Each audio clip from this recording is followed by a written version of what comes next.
Bom, estamos aqui no Conselho Regional de Química da Terceira Região.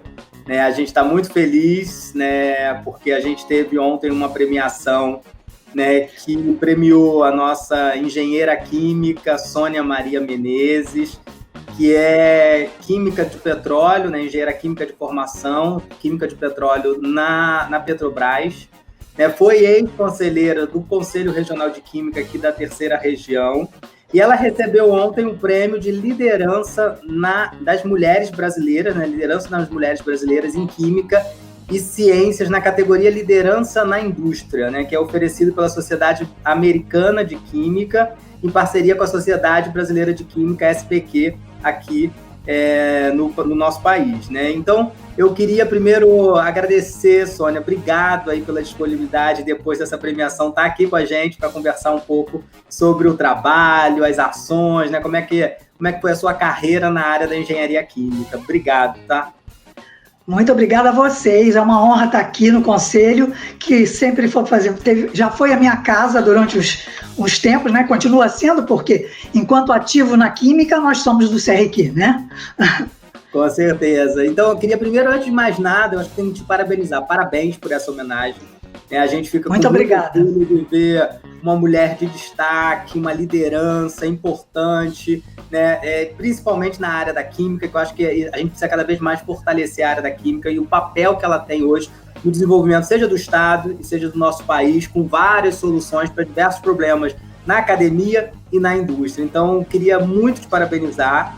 E queria que você contasse para mim um pouco assim, como é que foi a sua história com a química, da sua formação, como é que você se reconheceu na área profissional da engenharia química. Muito obrigada pela oportunidade de estar aqui. Então, qual é a minha história com a química? Minha história da química começa na minha família. Meu pai é engenheiro químico, e foi meu professor na escola de química da UFRJ. E lá em casa, ele era industrial, tinha uma indústria de detergentes no Brasil e fazia da cozinha da minha casa, o lugar de experimentos dele para os produtos que ele ia produzir na indústria dele. Então isso já me estimulou. Fora isso, eu tinha 2 outros tios químicos também, engenheiro químico e químico industrial no Rio de Janeiro, Um seguiu a área acadêmica de pesquisa no Instituto de Biofísica e outro sempre na área de indústria farmacêutica e até hoje na fábrica de vacinas de Biomanguinhos. Então, a química sempre teve na minha vida, Então, foi natural eu seguir a carreira de engenharia química, E depois de me formar, eu imediatamente formei em 1974, em dezembro, e já em março eu já iniciei o mestrado no Instituto de Química, porque durante a academia, durante a minha formação na graduação na Escola de Química, eu senti muita falta em certo momento da química em si, porque estava muita engenharia, pouca química, então eu fiz todas as minhas cadeiras optativas no Instituto de Química da UFRJ. Eu quase que me formei nos 2 lugares simultaneamente. Só não pude fazer isso porque não era possível naquele momento. Mas, enfim, eu segui, depois eu me inscrevi imediatamente no mestrado, no Instituto de Química, em Química Orgânica, E, ao mesmo tempo, surgiu a oportunidade de fazer um concurso para a Petrobras. E era justamente para a área de espectrometria molecular, que é uma área essencialmente de química, espectrometria dentro da gerência de química do CENPES, Eu fiz o concurso e passei, então eu entrei ao mesmo tempo no mestrado e no CENPES, E o pessoal de lá me estimulou a continuar no mestrado, então eu fazia mestrado, fazia as cadeiras de manhã, de tarde trabalhava, E ao longo dos meus anos todos, o que aconteceu? Eu estava em espectrometria, aí a um certo momento o meu ex-marido, na época, ele quis fazer um treinamento em Londres. E eu falei, meu Deus, eu tenho 3 anos só de Petrobras, o que eu vou fazer?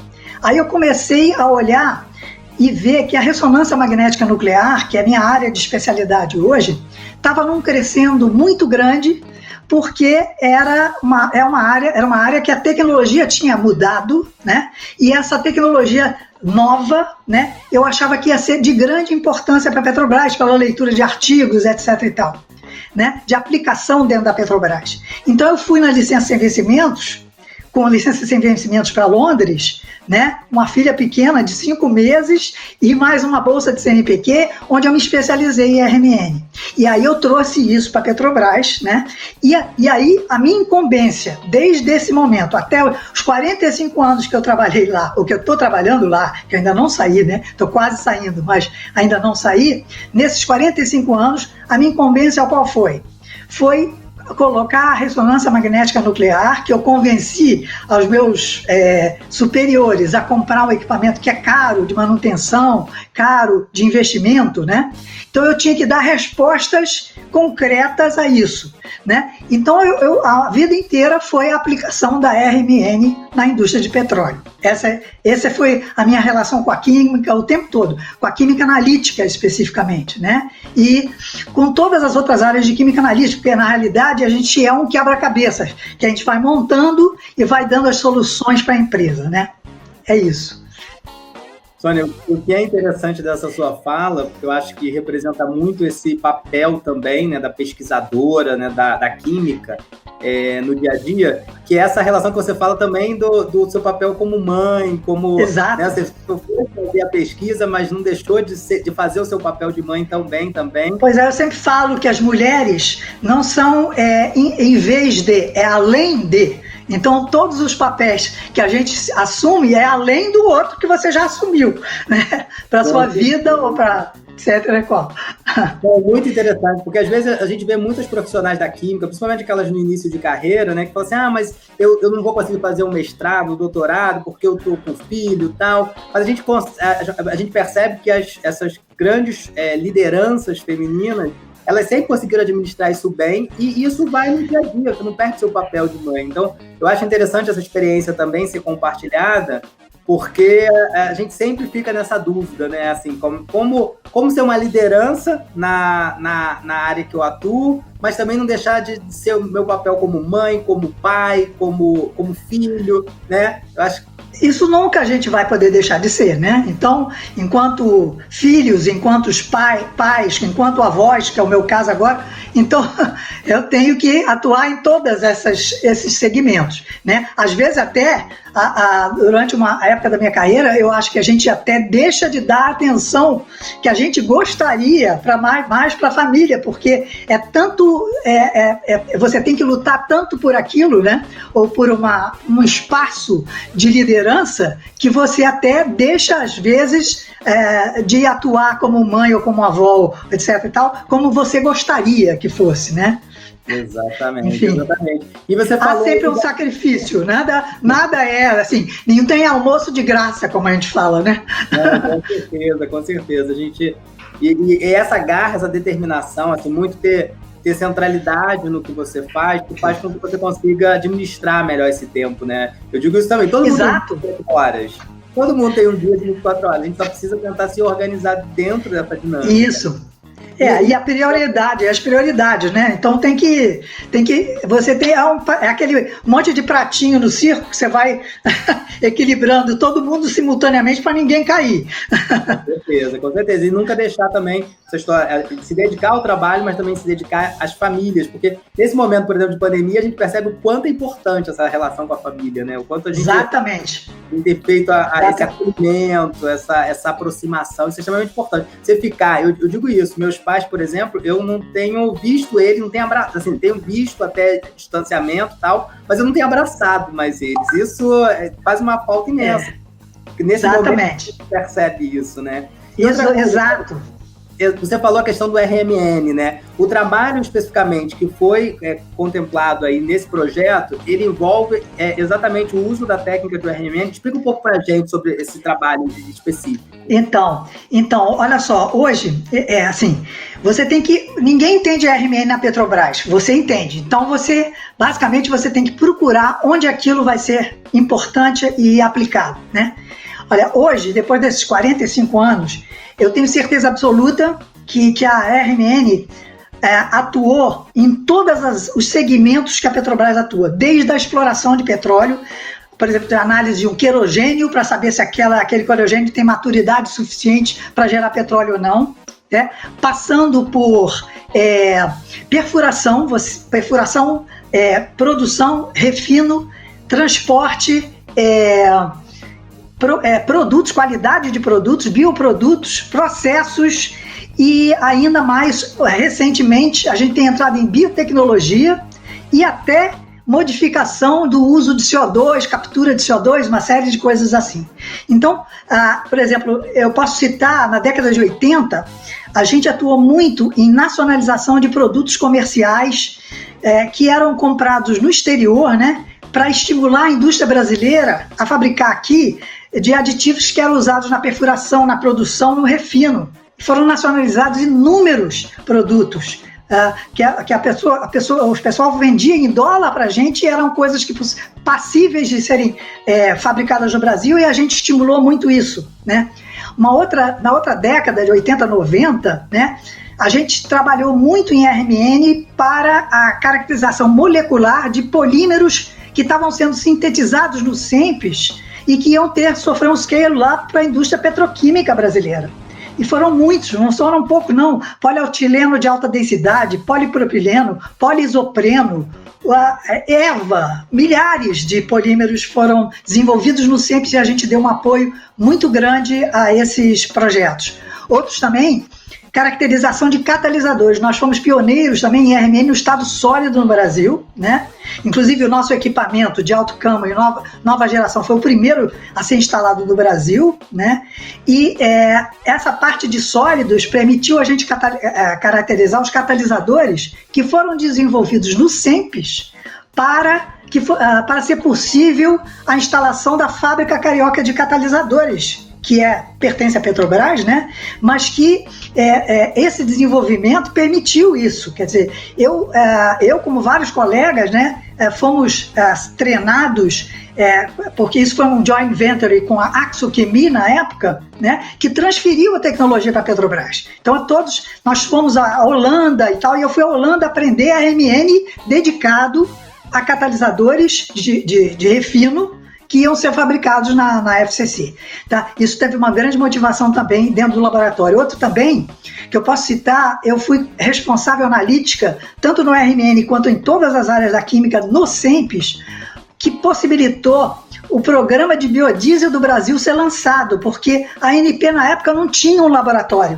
Então, ela recorreu à Petrobras, que recorreu ao SEMPES, né? E nós fomos responsáveis por garantir a qualidade daquele biodiesel que ia ser produzido no Brasil no início, né? Treinamos milhares de pessoas nas técnicas analíticas, inclusive de fábricas nossas da Petrobras, que hoje não são mais nossas, mas que fábricas de biodiesel da Petrobras, etc. e tal. Então, isso teve uma importância muito grande também. Outra coisa, qualidade de produtos, eu posso citar uma centena de coisas, né? E de a gente acompanhar processo para o produto, para produtos menos poluidores, como o diesel S10, que são usados nas metrópoles hoje em dia, né? E diesel verde, hoje em dia, com tecnologia nova que a Petrobras está desenvolvendo, né? Que coprocessa óleo vegetal dentro da própria refinaria para gerar um diesel verde. A gente atua muito na compreensão desse processo, né? E por último, assim, que eu posso citar também, mais recente, né? Acompanhamento de qualidade e de validação da qualidade, né? de avaliação de materiais poliméricos que são usados em flexíveis de produção do pré-sal. Muito importante também. Todos esses, eu posso citar milhares aqui, a gente ia ficar a vida toda, mas eu citei alguns mais importantes para você. Muito, muito legal, Sônia, porque a gente começa a ter a dimensão de uma técnica, né, uma técnica analítica, que muitas vezes até aquele profissional que está iniciando em carreira não entende muito bem a grande possibilidade de aplicação. Eu acho que você, nesse anos de experiência, consegue relacionar isso uma pesquisa, né? Primeiro, numa das empresas que a gente tem mais orgulho, que é a Petrobras, né? Desenvolver essa pesquisa lá no SEMPES é um grande orgulho para a gente. Eu acho que qualquer público, qualquer cidadão brasileiro tem muito orgulho do trabalho que a Petrobras desenvolve. Segundo, que é um centro de pesquisa, né, que foca a pesquisa, não só a pesquisa para fins única e exclusivamente acadêmicos, mas para fins de gerar um conteúdo de produção, de base, né, de referencial, para que a gente possa também fazer o desenvolvimento da indústria. Então, eu acho que isso é um grande case, né? Um caso de sucesso que mostra esse papel, né, de uma profissional da química que usa esse conhecimento dentro da indústria, produzindo pesquisa, mas com uma aplicabilidade muito direta, e aí eu acho que você colocou muito bem aqui para a gente toda essa aplicabilidade possível de uma técnica que às vezes a gente, quem não é especificamente da área, né, quem não é um grande pesquisador de ressonância magnética nuclear, acaba não vendo essa aplicação, mas eu acho que essa premiação ela junta muito isso, esse grande olhar aí que você tem no uso de RMN, né? Outra questão que é muito interessante, que eu acho que não tem como a gente não destacar, nessa sua premiação, ela coincide também, né, a nível mundial da premiação do Nobel, né? A gente teve pela primeira vez o Nobel concedido, né, semana passada, né, a uma francesa e uma americana, né, 2 mulheres ganharam o Nobel da Química. Juntas, né? Juntas, exatamente, juntas na área da edição genética, né? Então, assim, eu acho que essa premiação que você recebe nesse momento, ela vem muito com uma energia boa, de um momento bom para a química e para as mulheres na área da química no mundo inteiro. Como é que você vê isso, assim? Como é que você analisa essa situação e o papel de destaque da mulher na área da ciência e da química?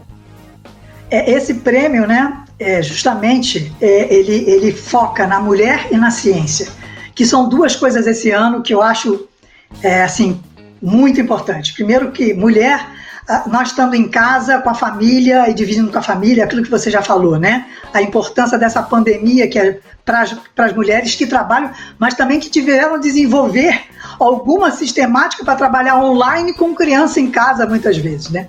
Enfim, mas ele foca na mulher e vem coincidente com a premiação, né, do Prêmio Nobel para essas 2 mulheres, né, que desde Marie Curie, que foi a primeira até agora, né, foram basicamente 7 mulheres a receberem o Prêmio Nobel, o que é muito pouco ainda em relação a, vamos dizer assim, aos homens, né, que é muito pouco mesmo. Mas eu vejo isso com excelentes bons olhos, porque a última premiação das mulheres como Nobel foi em 2018, então tem 2 anos e agora vão mais 2 mulheres, e eu tenho certeza que isso vai num crescente daqui para frente, né? Porque eu acho, por exemplo, no Brasil, a gente sabe que cursando doutorado já são mais mulheres do que homens, né? Na produção científica também, as mulheres dominam também essa área. Então, por que elas não estão mais em foco, né, em posições mais de destaque, né, na área científica ou na área de ciências, né?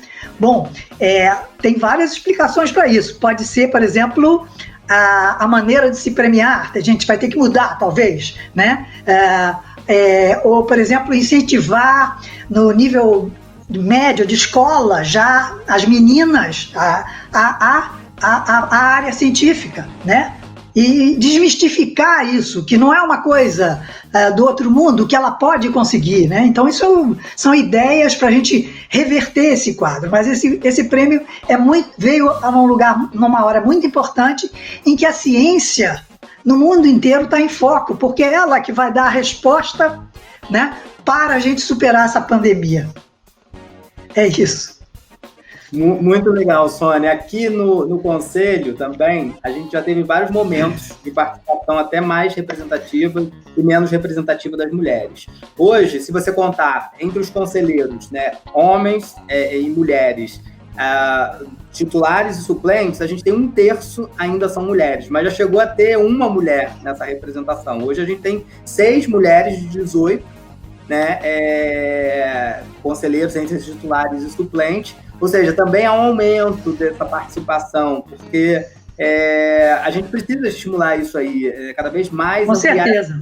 A igualdade, né, porque eu acho que cada profissional ele tem a sua especificidade, mas essa igualdade de gêneros na área da ciência, ela também permite um avanço melhor, né, por várias características, por várias correções históricas também. Então, exatamente. Assim, muito feliz de te ouvir, né? Assim, eu acho que você tem uma história rica, uma história de orgulho, né? Então, a gente fica muito feliz.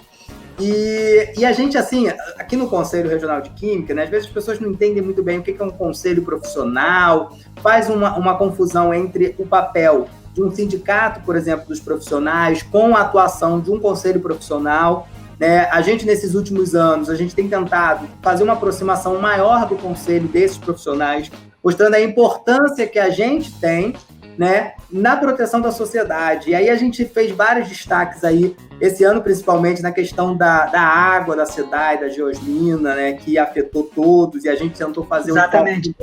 para a população. A gente criou um CRQ Jovem para tentar aproximar os estudantes do Conselho, para entender a importância do Conselho. A gente já fez fiscalização intensa na questão das piscinas, nos últimos verões aí que tivemos. Então, assim, a gente tem tentado cada vez mais mostrar essa importância, até para o profissional jovem, ele entender o papel do Conselho na proteção do código de ética, né, para a gente não ter casos como aconteceu lá com a cerveja em Minas Gerais, para não ter a questão da própria água, né, qual foi ali o conhecimento técnico-científico que foi usado para analisar essa água. Então, assim, eu queria que você pudesse, até nessa linha que eu estou colocando aqui que o Conselho tem feito, queria que você falasse para o nosso jovem químico, assim, qual conselho que você daria para esse jovem profissional, né, que acabou de se formar num mundo com pandemia, com redução das oportunidades de trabalho,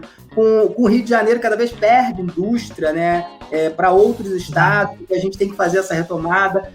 Qual o conselho que você poderia dar para esse profissional, para ele tentar não desanimar, né, e também se reconhecer profissionalmente na área que ele atua, né? O que ele gosta mais, se é a orgânica, se é a inorgânica, se é a analítica, né? Qual o conselho, se há conselho, né, que a gente quer, o que você falaria para esse profissional que acabou de se formar? Primeiro, para ele acreditar nele mesmo, né? Acreditar nele mesmo que ele é capaz de conseguir um lugar, mesmo que esteja numa situação muito difícil. A ciência tem sempre maneiras de você chegar nela, né? Então procurem pós-graduações, procurem estágios, procurem qualquer coisa que vá aumentar o nível de conhecimento que ele já tem, né? Que está adquirindo e que ele já tenha, né? Quanto maior o nível de conhecimento, mais a chance que a gente tem, né, de conseguir um lugar ao sol.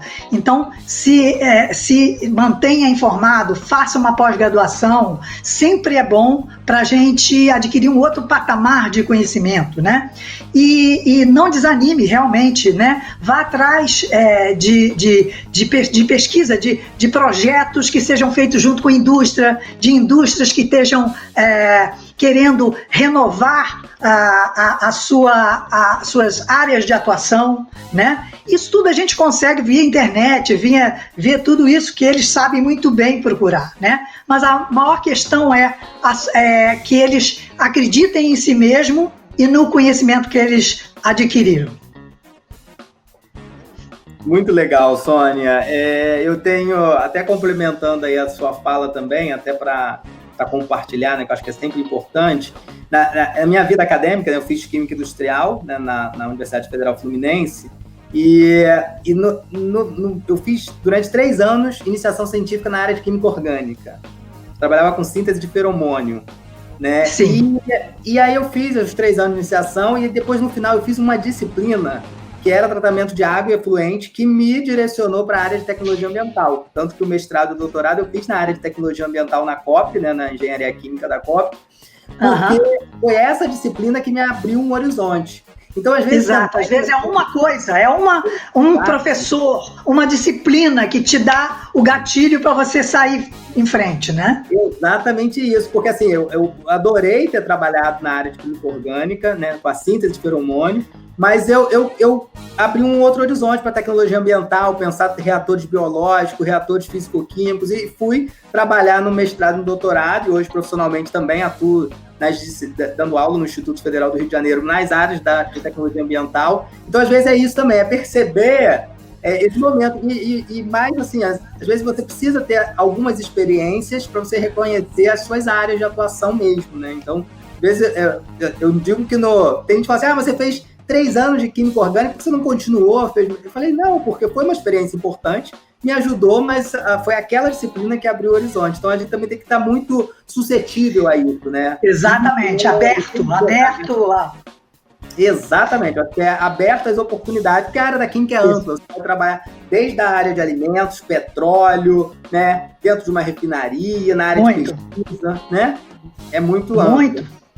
Muito amplo. Então, para não te ocupar muito aí, porque eu acho que tem muitas atividades, né? Eu queria novamente, em nome do Conselho Regional de Química, né, do próprio sistema, do Conselho Federal de Química e do Conselho Regional de Química, quero te parabenizar por essa conquista, né, por esse trabalho tão importante, esse acúmulo de conhecimento que você deixa esse legado para a área da química e ainda com muita perspectiva aí de mais contribuição nessa área de pesquisa que você atua.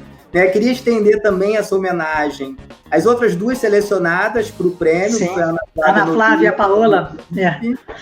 E na categoria liderança na academia, e a Paola de Azevedo Melo na Universidade Federal de Santa Maria, né, na categoria líder emergente, que também é uma categoria que ponta aí para ser uma grande liderança em outras áreas de atuação.